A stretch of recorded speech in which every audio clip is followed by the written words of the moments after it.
Be me, 20, Feminon. Sophomore at a fairly prestigious, very liberal arts college, majoring in gender, sexuality, and women's studies with a minor in sociology. My world is constructed from pillars of theory, kyriarchy, intersectionality, heteronormative patriarchal capitalism. I am, for all intents and purposes, extremely online and extremely educated in my chosen field. I can deconstruct a Disney movie in a 5,000-word essay and explain how the broomsticks in Fantasia are phallic symbols of oppressive male labor standards. I am woke, capital W. My brain is a finely tuned instrument for identifying oppression in all its insidious forms. My dad is a civil engineer, my mom is a homemaker. I see their 25-year marriage not as a partnership, but as a case study. Dad, the unwitting, but still complicit, agent of the patriarchy, works long hours, provides everything: the house, the cars, the vacations, my tuition. In my mind, this isn't generosity, it's a tool of control. Financial leverage to maintain the status quo. He has the power, the resources. He is the system. Mom, the oppressed subject, sacrificed her career. She was a paralegal for 2 years before they got married for domestic servitude. Her labor, cooking, cleaning, raising me, is unpaid, unvalued, and rendered invisible by the capitalist framework. I love them both, of course, but I love them through my ideological lens. I pity my mother. I am critical of my father. I spend my school breaks at home trying to raise their consciousness. Dad, why is it that you automatically assume you'll drive on long trips? Is it because you subconsciously believe men are more competent navigators?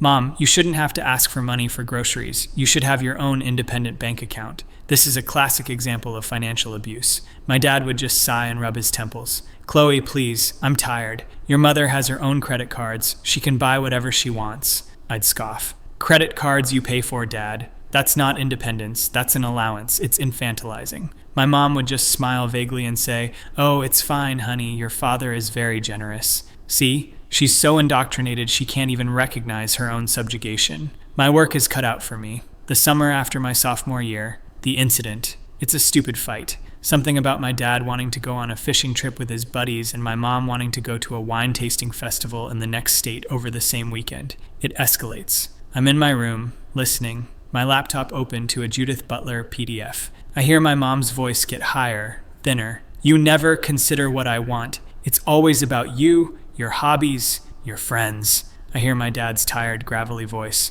Janet, we can go wine tasting any weekend. I've had this trip planned for 6 months. The guys put down a deposit. So your friends are more important than your wife? That's not what I said. I nod to myself. Classic male deflection, refusing to engage with the emotional core of the argument. I hear a door slam. My dad's truck starts up and pulls away. I go downstairs. My mom is sitting at the kitchen table, her face a perfect mask of tragic victimhood. I put my arm around her. I'm so sorry, Mom. You don't have to live like this. She looks up at me, her eyes glistening. He just doesn't see me, Chloe. He hasn't for years. This is it, the moment of awakening I've been waiting for.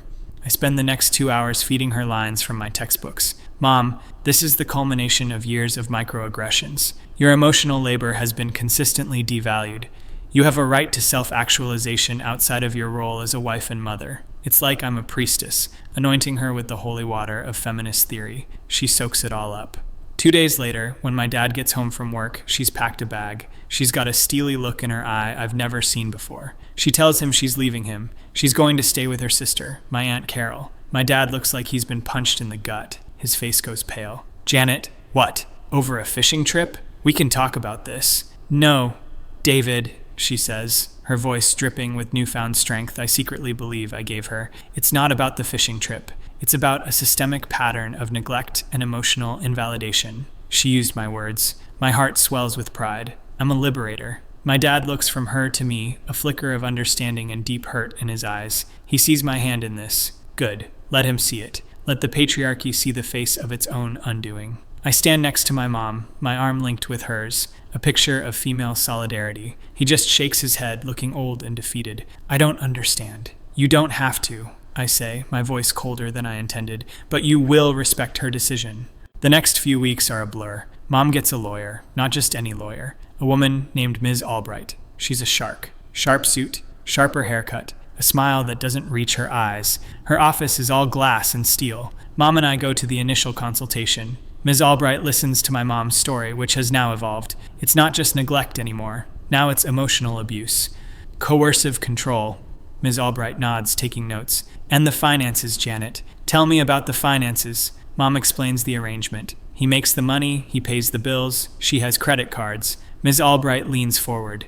Did he ever use money to control you? Threaten to withhold it? Make you account for every penny? Mom hesitates for a second. I see her thinking. Well, he would always get the bank statements. He'd look them over. Sometimes he'd ask what a certain charge was for. Ms. Albright writes this down. So, he monitored your spending, a classic form of financial abuse. He created an atmosphere of intimidation, making you feel like you weren't entitled to the marital assets. Wow, she's good. She's translating my mom's vague feelings into concrete legal ammunition. I'm in awe. This is the system working for the oppressed for once. My dad gets a lawyer, some guy named Mr. Peterson. He's older, looks perpetually tired, has a coffee stain on his tie. His office is in a strip mall above a laundromat. My dad wants to reconcile. He calls my mom every day. She, on Ms. Albright's advice, does not answer. All communication must go through the lawyers. The initial offer from my dad's lawyer is, from what I understand, extremely fair. Sell the house, split it 50-50. Split the retirement accounts 50-50. He'll pay her a reasonable amount of alimony for a few years to help her get back on her feet. Ms. Albright laughs when she tells us this over the phone. A short, sharp, ugly sound. That's adorable, she says. No, we're not accepting that. We're going for the house, 70% of the assets, and permanent alimony. And he'll be paying my fees. Mom looks nervous. Is that possible? Ms. Albright's voice is pure steel. Janet, you were a homemaker for 25 years. You sacrificed your earning potential for his career. The court will see that. We will make them see that. You are the victim here. We just need to frame the narrative. The framing of the narrative begins. It's a work of art, a masterpiece of fiction. Ms. Albright has my mom start a journal, documenting the abuse. She's supposed to recall specific incidents. I help her. We sit at my aunt's kitchen table for hours. Mom, remember that time Dad was angry you dented the car? Oh, vaguely. He was upset about the insurance. No, Mom. Think. Weren't you scared? Didn't he yell? Didn't you feel threatened? I'm coaching her. I'm a director, and she's my star actress. A week later, the memory has changed. Now, he didn't just yell. He flew into a rage. He threw a magazine across the room. His fists were clenched. She was in fear for her physical safety. Another one. Mom, what about that time you wanted to take that pottery class? He said we couldn't afford it that month. The property taxes were due. No, Mom, that's his narrative. The patriarchal narrative of financial prudence. What was the subtext? He was controlling your access to social and educational opportunities. He was isolating you. In the journal, it becomes, he forbade me from taking a class. He said I was wasting money. He wanted to keep me at home, uneducated and dependent. It's intoxicating. We are weaving a story. We are building a case. We are two women, armed with theory and a thesaurus, fighting back against the system. Every action my father ever took is re-examined and reinterpreted through the lens of abuse. His long hours at work, intentional neglect. He abandoned his familial duties. His insistence on saving for retirement, hoarding marital assets, financially starving her. That time he bought her a treadmill for her birthday. A passive-aggressive comment on her weight. Body shaming. I even get in on the action directly. I write a letter to the court, a witness statement. I use all my best academic language. I talk about the pervasive atmosphere of patriarchal entitlement I grew up in. I describe my father's unspoken assertions of dominance and my mother's slow psychic erosion. I feel so powerful, so righteous. I am striking a blow for women everywhere. The depositions are brutal. I sit in the room for my mom's. She's incredible. She cries at all the right moments. She recounts the fabricated stories with the conviction of a true believer. Ms. Albright gently prods her, leading her through the narrative. My dad's lawyer, Mr. Peterson, seems overwhelmed. He asks her, Janet, didn't David pay for your trip to Italy with your sister last year? Ms. Albright objects. Relevance? Peterson. It speaks to the financial situation. Albright. My client is not denying he paid the bills. We are arguing that he used finances as a tool of coercive control. A trip to Italy can be seen as a gilded cage, a way to placate the victim and maintain the cycle of abuse. Peterson looks baffled. He's playing checkers, she's playing 4D chess. I have to sit for a deposition too. I repeat the contents of my letter. I talk about my theories. Peterson asks me, Chloe, did you ever see your father hit your mother? Physical violence is only one facet of abuse, sir. The psychic wounds of emotional abuse are often far more damaging. Did you ever see him hit her, yes or no? I saw him create an environment where she felt consistently devalued and unsafe. Yes or no, Chloe? Ms. Albright cuts in. The witness has answered the question. I feel a surge of victory. Then it's my dad's deposition. I'm not allowed in, but my mom tells me about it later. He's just honest. He's confused. They ask him about the dented car. He says, "Yeah, I was annoyed. It was a brand new car. I wasn't mad at her, just at the situation. I never yelled."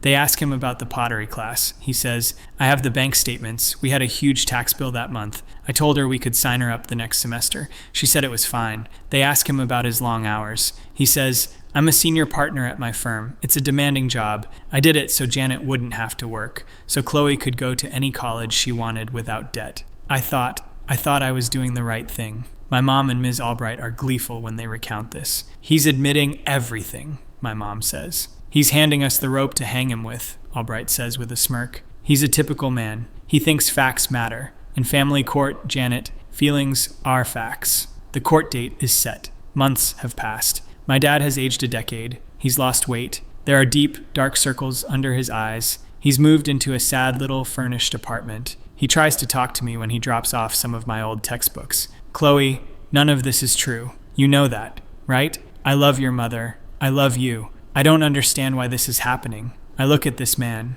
my father, and I don't see him. I see the patriarchy. I see a man trying to gaslight me, to deny my mother's lived experience. Her truth is valid, Dad," I say, parroting a phrase I've used 100 times in online arguments. "You don't get to invalidate her reality." He just looks at me, and his face crumples. It's a look of such profound, bottomless pain that for a split second, my own righteous certainty wavers. Just for a second. Then I see my mom's face in my mind, her tear-streaked, brave face, and my resolve hardens. I take the box from him and close the door. The trial. It's 2 days. It's not in a big, grand courtroom. It's a small, sterile room. A female judge, Judge Atherton. She looks tired and overworked. I'm sitting in the back with my Aunt Carol. Mom is at the plaintiff's table with Ms. Albright. She's wearing a conservative gray dress. She looks small, vulnerable. It's a perfect costume. Dad is at the other table with Mr. Peterson. He's wearing an old suit that's now too big for him. He looks like a ghost. The first day is my mother's testimony. It's a performance for the ages. Ms. Albright leads her through the narrative we so carefully constructed. The dented car, the pottery class, the treadmill, the financial monitoring, the emotional neglect. She cries. Her voice breaks. She talks about her lost years, her unrealized potential. She talks about feeling like a servant in her own home. Mr. Peterson's cross-examination is a disaster. "Janet, isn't it true that you and your husband had a joint checking account for household expenses? He gave me access to it, yes, but he always watched it. I never felt it was my own. Isn't it true that he paid for you to get a new car every 5 years? A car is a necessity, not a luxury, and it was always in his name. Another form of control. Isn't it true that he encouraged you to go back to school online a few years ago, and you declined? I was too beaten down by then. I didn't have the confidence. He had already destroyed my self-esteem." For every fact Peterson presents, she and Albright have a feeling to counter it. The judge, a woman, is nodding along, her expression sympathetic. She's seeing a fellow woman, a victim. She's buying it. All of it. I'm live tweeting the whole thing on my private account. #JusticeForJanet, #patriarchy. In the courtroom, #BelieveWomen. My online echo chamber is cheering me on. "You're so brave, Chloe. Your mom is a hero. Smash the patriarchy." I feel like a warrior. The second day, it's my dad's turn. He gets on the stand. He looks so small up there. Mr. Peterson asks him questions, and he just tells the truth. Plain and simple. "Did you love your wife, David?" "Yes, I still do." "Why did you work such long hours?" "To provide for my family, to give them a good life." "Did you ever try to control your wife's spending?" "No, she could buy whatever she wanted. I just looked at the statements to do our budget. We were saving for retirement, for our future." He's not emotional. He's not crying. He's just stating facts. In the cold, sterile light of the courtroom, his honesty sounds like defensiveness. His lack of emotion sounds like a lack of caring. Then, Ms. Albright's cross-examination. She circles him like a predator. "You say you worked long hours to provide. Isn't it true that your long hours meant your wife was left alone to raise your daughter, to run the household, to sacrifice her own life for your career?" We decided that together. She wanted to be a stay-at-home mom. A decision she made when she was 23 years old, correct? Did you ever, in the subsequent 25 years, encourage her to revisit that decision to find her own path? I thought she was happy. She never said she wasn't. Albright turns to the judge. He thought she was happy. He never bothered to ask. A quarter-century of neglect, summed up in one sentence. She's twisting everything. She brings up the letter I wrote. Your own daughter described her childhood home as a pervasive atmosphere of patriarchal entitlement. How do you respond to that? My dad looks at me for the first time all day. His face is not angry. It's just filled with a deep, shattering confusion. A look that says, et tu, brute. My daughter is in college, he says, his voice hoarse. She's learning a lot of new ideas. I don't know what that means. I just know I paid her tuition. A ripple of laughter from my mom's side of the room. Even the judge cracks a small, weary smile. He's being painted as a clueless, out-of-touch buffoon. An oppressor who doesn't even have the vocabulary to understand his own crimes. I feel a hot flash of shame, but I push it down. This is necessary. This is justice. The closing arguments. Mr. Peterson is brief. He summarizes the facts. 25-year marriage, no police reports, no history of violence. A man who worked hard. A fair and equitable division of assets is all they ask for. It's weak. It's factual. It's useless. Then Ms. Albright stands up. She gives the speech of a lifetime. She doesn't talk about facts. She talks about the invisible scars of emotional abuse. She talks about the silent tragedy of a woman's lost potential. She paints my mother as a symbol of every woman who has ever felt trapped, unheard, or devalued. She quotes my letter. She calls me a courageous truth teller. She looks at the judge, woman to woman. Your Honor, this isn't just about money or a house. This is about validating a woman's experience. It's about sending a message that a woman's sacrifice will not be erased. It's about justice for Janet. It's breathtaking. It's a symphony of bullshit, and it's the most beautiful thing I've ever heard. The judge takes a recess to make her decision. We wait for an hour. It's the longest hour of my life. Mom is vibrating with nervous energy. Do you think we did it, Chloe? We did it, Mom, I say, squeezing her hand. We're called back in. The judge looks at my mother with sympathy. She looks at my father with something bordering on contempt. She begins to read her ruling. It's a massacre, a complete and utter annihilation. My mother is awarded the house, the marital home. My dad has 30 days to vacate. My mother is awarded 70% of his 401k and other investments, the assets he spent 30 years building. My mother is awarded permanent alimony, a significant chunk of his monthly paycheck for the rest of her life, or until she remarries. My father is ordered to pay all of my mother's legal fees, another six-figure sum. The judge reads it all out in a calm, steady voice. With every sentence, I watch my father shrink. The color drains from his face. His shoulders, which were already slumped, seem to collapse in on themselves. He puts his head in his hands. His whole body is shaking. Mr. Peterson puts a hand on his back, but it's a useless gesture. The man I have known my whole life has just been erased. Financially, he is a crater. Everything he worked for, everything he built, is gone, transferred to my mother. The judge finishes. So ordered. She bangs the gavel. My mother lets out a sob of victory. She and Ms. Albright embrace. Aunt Carol is crying. I look over at my dad. He's not moving, just sitting there, his head in his hands, a broken man. And in that moment, for the first time, the righteous fire in my belly flickers and dies, replaced by a cold, creeping dread. What have we done? The aftermath. We go out to a fancy restaurant to celebrate. Me, my mom, Aunt Carol, and Ms. Albright. My mom is not the grieving victim anymore. She is radiant, triumphant. She's laughing, ordering the most expensive champagne.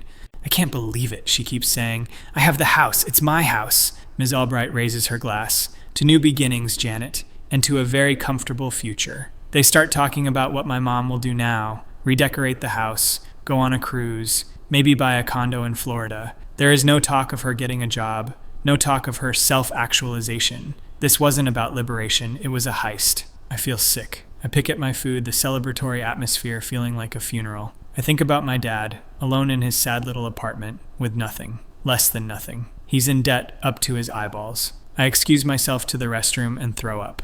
A week later, I go to see my dad. He's supposed to be moving his things out of the house. My mom is staying at my aunt's until he's gone, to avoid any confrontation. I find him in his old workshop in the garage. He's surrounded by boxes. He's not packing, just sitting on a stool, staring at a workbench full of old tools. He looks up when I come in. His eyes are hollow. Hi, Chloe. Hi, Dad. The silence is heavy, suffocating. I I came to see if you needed any help, I say, the words feeling pathetic and small. He shakes his head. Most of it's staying. Your mother wants it. The furniture, the appliances. I'm just taking my clothes and my tools. He gestures around the garage. Don't really have room for much else. He looks at me, and there's no anger in his eyes, just a deep, weary sadness. I just have one question, Chloe. Why? He asks, his voice cracking. Why did you lie? You're a smart girl. You're a good girl. I know you know the truth. Why did you do it? And in that moment, the entire theoretical framework I have built my identity on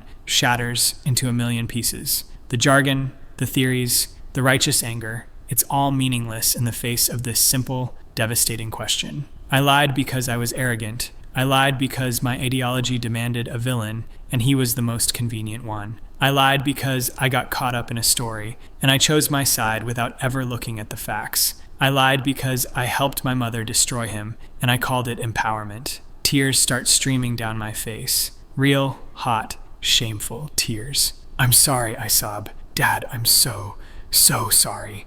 He just looks at me for a long time. Then he sighs, a sound that seems to come from the very bottom of his soul. He stands up, walks over, and pulls me into a hug. He holds me while I cry. This broken man, who has every right to hate me, he comforts me. His shirt smells like sawdust and motor oil, the smell of my entire childhood, and I realize, with a clarity that is physically painful, that he is not the patriarchy. He's just my dad, and I helped ruin him. The months that follow are my real education. My mom moves back into the house. She immediately starts spending. New furniture, a new car, a trip to Hawaii with Aunt Carol. She's happy, giddy. She never mentions my dad. It's like he never existed. I try to talk to her once. Mom, Dad is really struggling. He can barely afford his rent. She gets a cold look in her eyes. That's his problem, Chloe. He should have thought of that before he decided to be such a terrible husband. The narrative is set in stone. She believes it now, or finds it convenient, too. I start digging. I don't know why. Maybe I need to punish myself.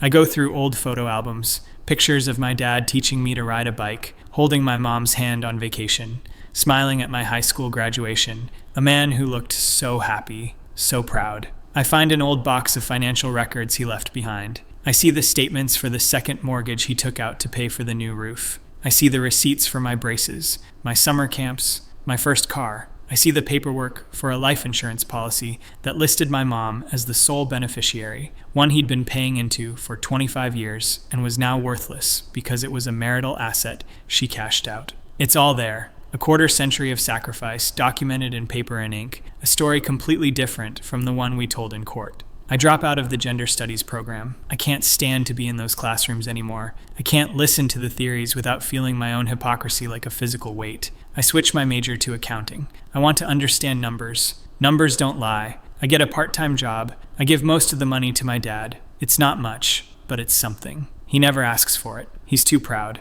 I just transfer it to his bank account. Our relationship is quiet now. We don't talk about what happened. We can't. The wound is too deep. But sometimes we'll go out for breakfast, and he'll tell me about his job. He had to take a lower-paying position at a new firm, and I'll tell him about my classes.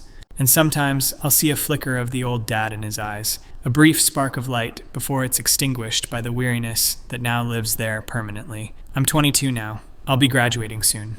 My mom and I barely speak. Our relationship is a wasteland of unspoken truths and unforgivable lies. She sees me as a traitor for siding with my dad. She was the one who taught me to believe women. I believed one woman. I believed her so much that I helped her crucify a good man. I was so obsessed with fighting a symbolic monster, the patriarchy, that I didn't realize I was helping to create a real one, my mother. And I was its willing, educated, useful idiot. Be me. I have a father, but I destroyed his life. I have a mother, but she's a stranger to me. I have an education, but it cost me my soul. My greatest accomplishment is the destruction of my own family. MFW, I finally understand the meaning of the personal is political. MFW, I realize I was the villain all along.